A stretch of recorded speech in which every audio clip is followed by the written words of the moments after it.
Hey, good morning. It is good morning. Good morning, guys. KL here. Wanted to come on and say what's up to everybody. It's interesting.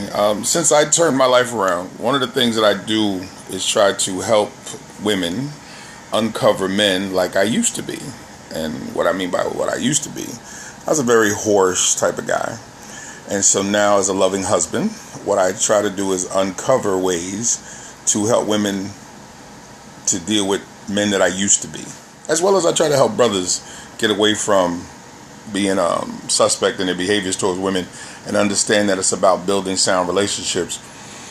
So what I want to say is dating through seasons, and what that means, the dating process actually will help save you so much pain when you're in a committed relationship later on. I'm going to tell you why. You meet a guy in the wintertime. Y'all might have similar interests, stuff like that. You need to date. Good morning, sister. How's it going? And then am I reading? I don't have my glasses, so let me see. Hey, how we doing? I need to go put my glasses on, but I'm not going to do that. What I mean by that is you're dating a person in the wintertime. You need to date him or her through different seasons to see how they behave at different times of the year. Excuse me. Grab my remote here.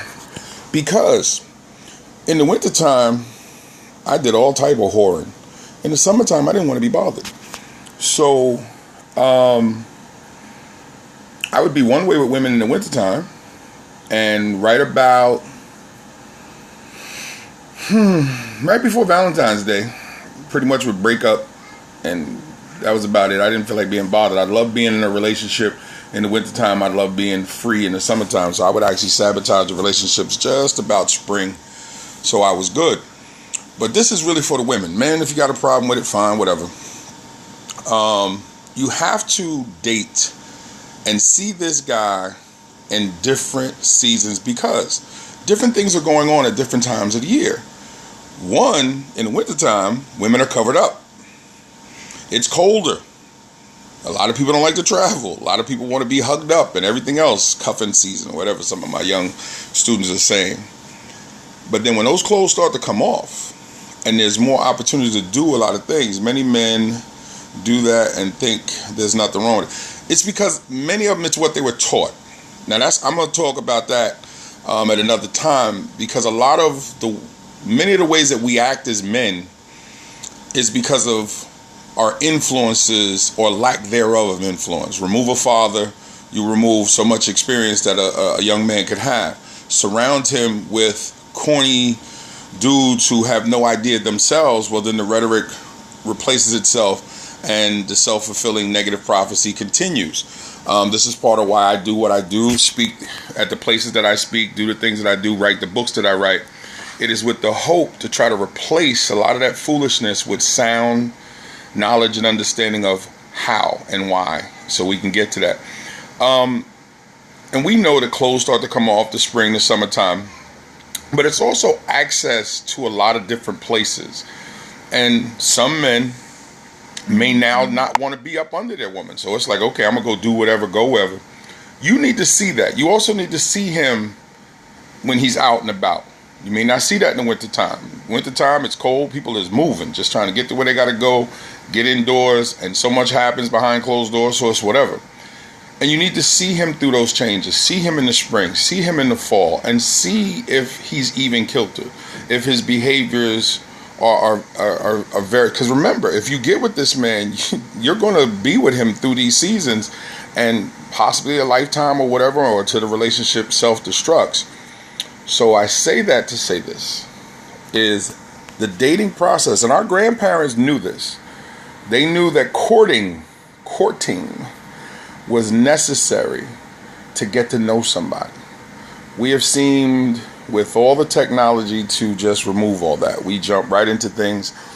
And I said this in another scope. I don't understand how anyone can get catfished into the point that their lives are altered by someone that they've never met. That's just ridiculous to me. Nowadays, too many are whoring through all seasons. Oh, no doubt. Listen, The sexual part of anything is not going to change simply because people going to hump. The question is, are they honest about humping? Most dudes who are out humping do not believe that the woman would be able to handle the truth about them wanting to hump many women, so they lie. When in actuality, women are built in such a better way than men realize that if they actually told the truth, it takes the pressure off of some of the women because they would know what you're about. But we don't give women that type of credit. Y'all are not nurturers for no reason. Y'all don't take care of children and deal with emotions the way you do and not be able to deal with the foolishness that us men put into water. That's the lack of insight on us dudes.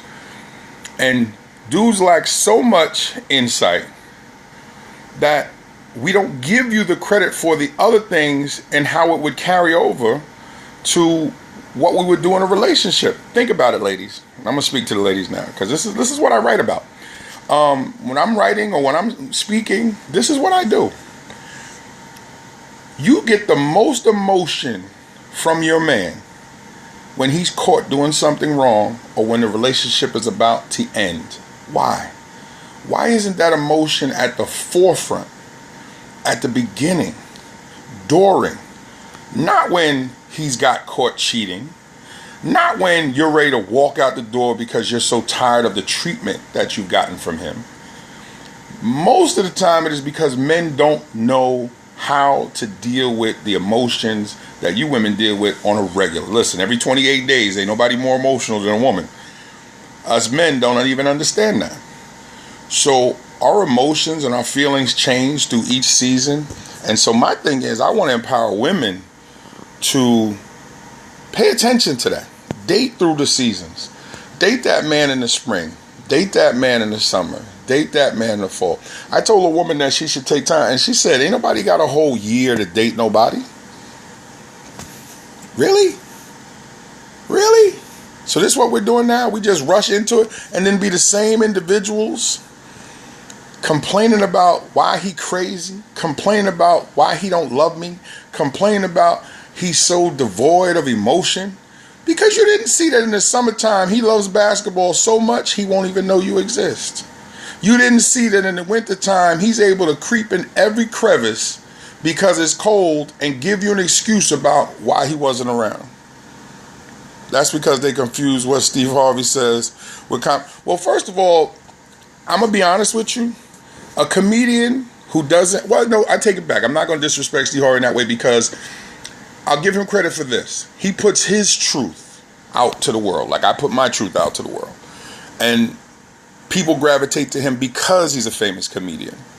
But I can honestly say I've sat down and listened to some things he said, and I sat there and go, brother, that's why you've been married 3 times. But I'm not judging his heart. I just judge the message. And sometimes I think it sends the wrong message in terms of trying to build the relationship. But people will then argue because he's famous. Well, he's famous just because he's taking advantage of his opportunities. I'm not stressing that. But you have to listen to the message. I don't want you thinking like a man. I want you being who you are, but understand who I am. And then we have to come to the table together and build from that point of view. So his message is not completely flawed. I'm not a big fan of it. But it's similar. But you don't have to think like me. Be you. But be you so well that I have to come to the table and acknowledge who you are so the two of us can figure out where we're going. I love my wife to death because my wife is her own individual. When my wife was dealing with me cheating, yes, and I cheated. And that's before I got married. And we go about and talk about it all over the country because she was strong enough to realize my cheating had nothing to do with her. I think it's flawed, and I think women don't think past what he said. Yeah, listen, you know the sad part is, the one thing I've come to learn is that many people will look at charismatic people and never look past the initial message.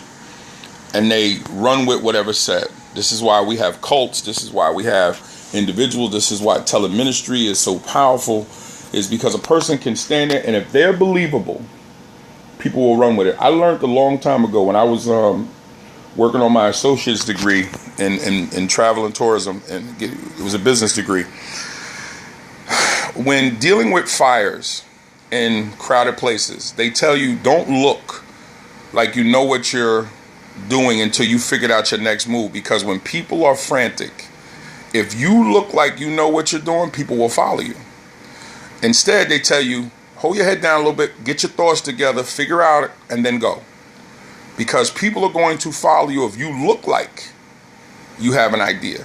Well, that carries over into our everyday lives. When a person gets in front of a television, gets in front of a podcast, a scope like this one, and they go, I know, and I've done it, and then you see them successful in another area, all of a sudden these people come running. Oh, he's got to have the answers. But they don't stop and look at the history. They don't stop and look at the background behind that person. And they can say the same thing about me. That's why I said it's really about the individual truth. What I want people to do is not follow me, not be me, not just run behind me because I say it. I say stop and think for yourself. Take the information that I give you and sit down with yourself. I do the same thing with church folks. I am so big on the application of faith, not the idea of church.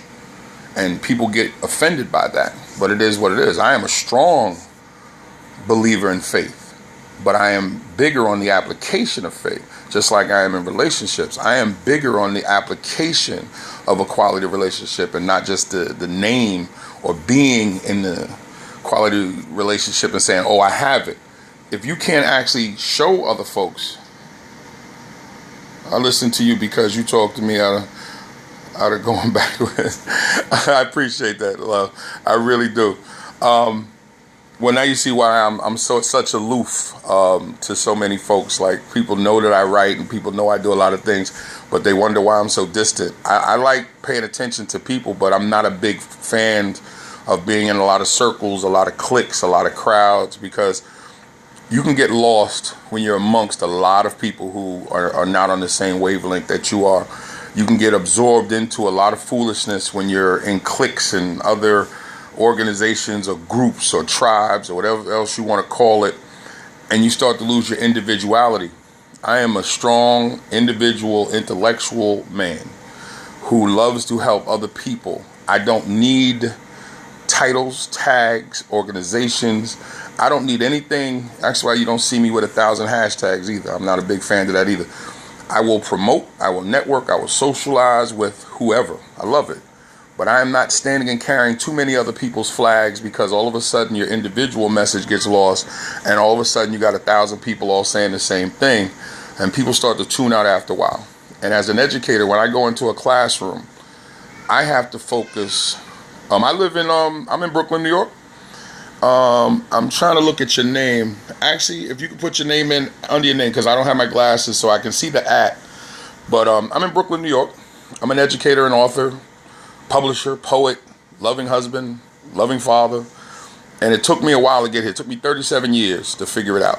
And so the last 10 years have been a blessing. The first 37, well, I wrote about it in my book, From Gigolo to Jesus. I was the man that you pray that your daughter never brought home. Now I'd like to think I'm the man that a lot of mothers and fathers would like for their daughter to bring home. And I fight hard to be that. And I fight hard to get other young men and women to be that, because giving back means, one, acknowledging what you were. Honey gets money. Oh, Keish, how you doing, love? I'm sorry. I just watched your the scope that you brought on for like 2 minutes, and I was on with you on Twitter. You gave some fantastic information on Twitter. Great. But yes, hey baby doll, it's the princess. Come here, princess. You want to come say hi? Come here, princess. Come here. Come say, come here, darling. Come here. Say hi. Say cheese. Yeah? Okay. But, I, as an educator and as everything, I have to make sure that my message is sound. I have to make sure that I'm addressing every individual that walks through that door who comes to learn. And as an author, I make sure that a part of me is left on every page that I write. So I'm not concerned about chasing what a lot of other authors chase. I am serious. Thank you, baby. Why are you hitting the page on the phone? Thank you. Take that to mommy. Go ahead, darling. Give it to mommy. I'm concerned about helping folks for real, which means if it means giving up money, if it means giving up time, if it means not going to where everybody else is because this person needs me to sit with them or talk to them, you do that. So many folks talk about what they want to be because it's a facade to what they really want. They'll claim they have no agendas, when in actuality, they're agenda filled. I'm going to be the same way today in the middle of the summer that I'm going to be in the winter. I'm going to be the same way on a scope that you're going to see me in public. I'm not worried about what people think. I'm not worried about what people feel. I'm worried about, is my message delivered in a way that someone can take something from it today? So if we never meet, they can at least say, I listened to a guy today that can help me. I want it from others, so I attempt to be it myself. So back to the point. Women, when you're dating, you must want from that man not just the things that you want from yourself, but the things that you want from a future relationship. The only way you can see that is by dating him, so you can see different scenarios. I need to take you to lunch one day. Listen, I would love to. And I'd love to sit and talk with others, because your message, your history, your whatever will help me understand maybe something that I missed, something that I can give to somebody else. And one of the beauties of going out and talking to different individuals, which is one of the reasons why I love being an author, is that if you really listen, and I mean really, not listen for where can I get my book sale in? No. If you really listen to people, and don't worry about the sale, and listen to where they're coming from, there's something that you can learn about something that you already know, or something that you now can get to know. And all of a sudden you can stop and go, wow, I've been through that. So it reiterates something that you know, so it strengthens your knowledge, or you gain the knowledge. And as you pass that on, it's invaluable. It really is. I try to, when I come on here on Scope, I want to help individuals in terms, yes, baby doll, I want folks to take away something. I post these on my YouTube because I'm not worried about the replays. And actually, I'm learning about the hearts things too, so I'm getting a kick out of, hey, look, the princess is back. Hey, princess. What's up? You coming to help Daddy Scope? Yeah? We're talking about relationships. And so I know you and I are going to have conversations about relationships, right? Because you already know. You already know. Hey, there you go, baby. He better be on a high level before he come home to meet Daddy. You already know that. But anyway, guys, let me go back and do my my daddy thing. Thank you. I appreciate the heart. But that's my little girl. But actually, I have 7 children. And if you've never read my book, From Gigolo to Jesus, I have 7 children. Because like I said, you don't go out and live as foul as I did and not create children. The key is, once you acknowledge what you have done and how bad you were in the world, you fix it by just trying to be as best as you can each day. You can't go back and change the past. I did attempt to say I'm sorry to as many women as I could, but my penance, I feel, is to every day try to help other women that are dealing with dudes like me, like the man I was, that are dealing with them now, to be what I can and who I need to be for my children. All my children know who I am. All my children know to reach out. We could talk and everything else. And I am trying to be that as a husband. I am trying to be that as a mentor. And I give so much because I feel I owe. And that's me. And I feel I owe because of what I attempted to take out of this world. That's the other part of why I'm so big on women dating through seasons. You don't know the damage that's been done to that man, to himself or other women. You need to go through some time with him. You need to see what happens when he comes up on the anniversary of his former marriage or his ex-girlfriend's birthday. Or you need to see what happens during his children's birthday with the baby mama. And is he emotional? Is he mushy? Does he seem to play the daddy role then? Or is he so connected to her that all of a sudden he disappears and claims he needs to do things for her when he should be with you? You need to see all of this, because you're going to be absorbed into this if you make this exclusive, if y'all take that next step. And okay, and if you're horny and you just want to have sex, not that that's something that I support, But then you still need to have that conversation, because that's taking it to a level where you really now are going to be engaged with each other. Y'all really need to have a conversation, because if he's still getting in and out of his ex-girlfriend, ex-wife, or whatever, now you want to jump into the scene. Now you got to check and see what she's about, because if she's nasty, y'all nasty. Understand what I mean by that? If she's nasty and he's still messing with her and now he wants to get with you, that means you're actually getting with her. Now, if you don't understand what that means, then you got to come to one of my health classes and I'll sit down and explain to you what that means. It's a regularly stated statement, but it's true. So I'm serious. Please replay this. Please share it with any young lady that you think, or any young man that needs some help. And remember to reach me. Real simple. I am on, I think, every social media site under KL Belvin. My brand is simple. It's me. So there's no magic words. There's no magic nothing. It's KL Belvin on Twitter, KL Belvin on Facebook, KL Belvin on Google+, KL Belvin on Periscope.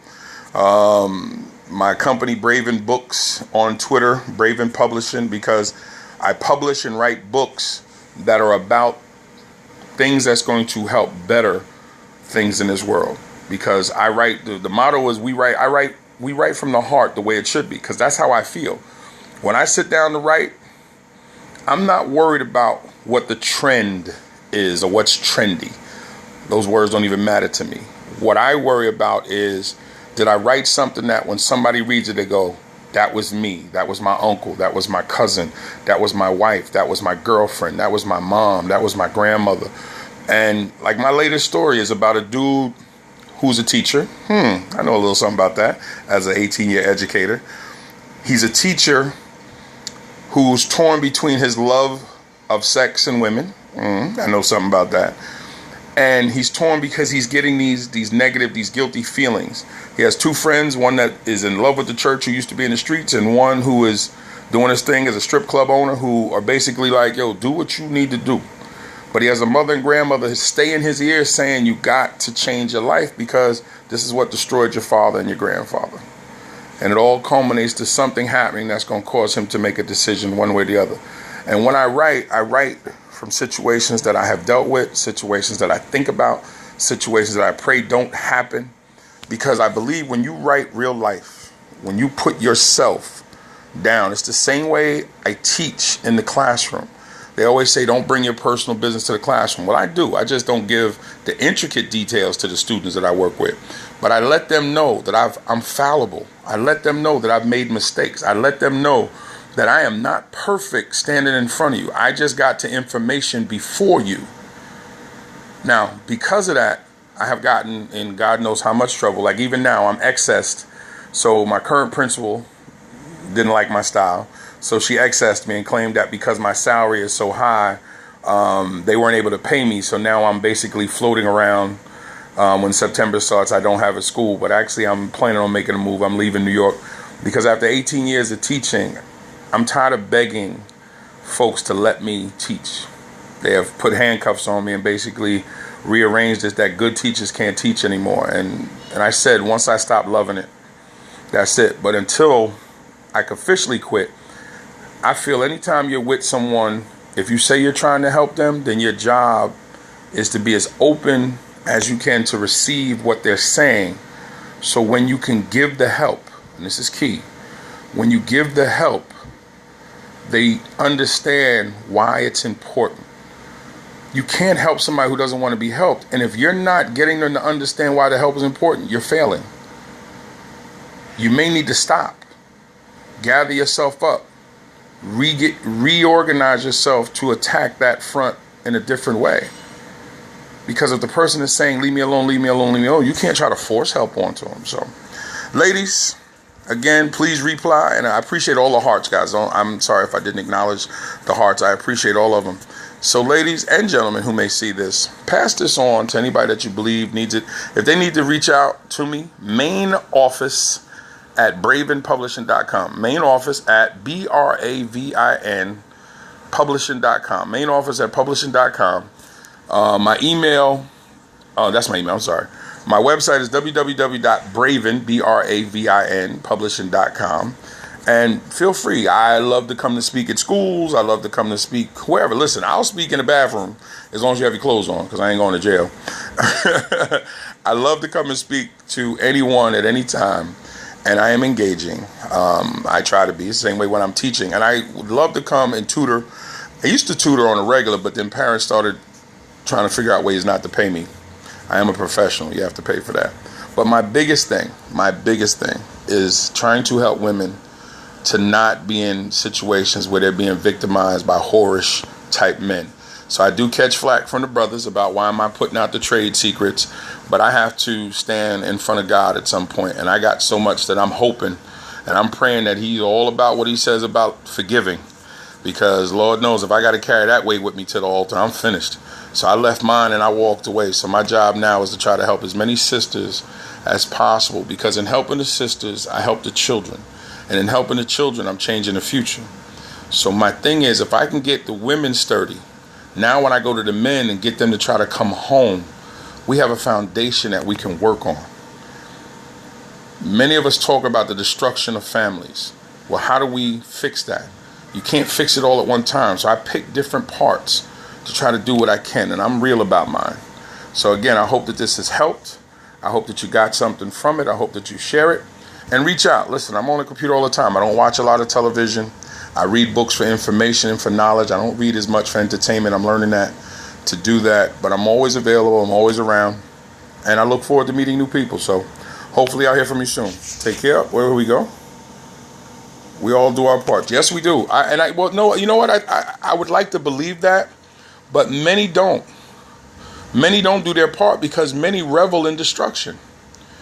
Go to any bar after happy hour or on the weekend and listen to the destructive nature of many of the conversations. Listen to the almost outright hatred of the opposite sex to impress people that's sitting there drinking like they are, when in actuality they don't actually feel that way. Some do.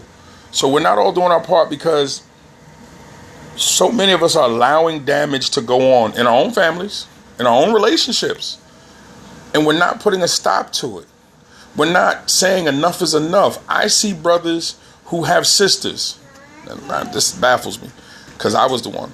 You have sisters, but yet you go out and try to rip through a family of sisters or run through as many sisters. I know sisters that have brothers and see what bad women have done to them, but yet they running through different dudes, having babies with different dudes, and then complaining about the situation. And we got folks that seem to cheer it and get excited by it and revel in it. So all of us are not, but we can't allow that to stop us who know more has to be done. So I stand up on my platform, and I have no problem with it. I stand up on my soapbox. I stand up on my faith. I stand up on what I say. I stand up on what I'm doing. What I say adds up to what I'm doing. So I'm not just talking about it. I'm writing about it. I'm living it. I'm speaking it. So if anybody wants to try to call me on mine, feel free. I'm with it. I actually and I ain't love the debate. Come on, call me on it. Say, well, you can't be that righteous. No, I'm not. I'm as fallible as anybody else, but I'm fighting every day to be the best righteous man that I can be. But I'm not that whore of a man that I used to be. Can you say that? I actually step up to brothers I don't even know and say, don't treat the sister like that. I step up to sisters and say, have some respect for yourself. You don't know me. No, I don't. But I know that you're a beautiful woman, and I know that you got to want more. And if you don't, you should. Let me try to help you out. And if I get cursed out, whoo, Lord, I got to hold back and not let that side of my mouth go. But trust me, there's some words that I could use if I needed them. But what we have to do is be living examples. We have to get up every day and make sure when folks see us, hear us, read us, that they understand where we're coming from. And we have to be engaging and open.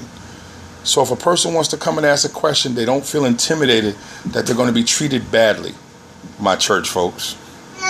You got folks scared to death to say something to you because you think you're going to hit them in the head with a Bible. Yes, baby doll, those are your sneakers. You going to put them on? You gonna put them on? Yeah, I have no idea what that language is, but it's cool. So again, as I try to get off here, have a wonderful day, guys. It's been a pleasure. I know my scopes are long, but I just enjoy myself. So listen, please share this with somebody. And again, thank you for all the hearts. Thank you for taking the time out with me today Share this with anybody. Tell them to reach out. God bless. Now, this is the hardest part about Scope. How do you end this? Or if it ends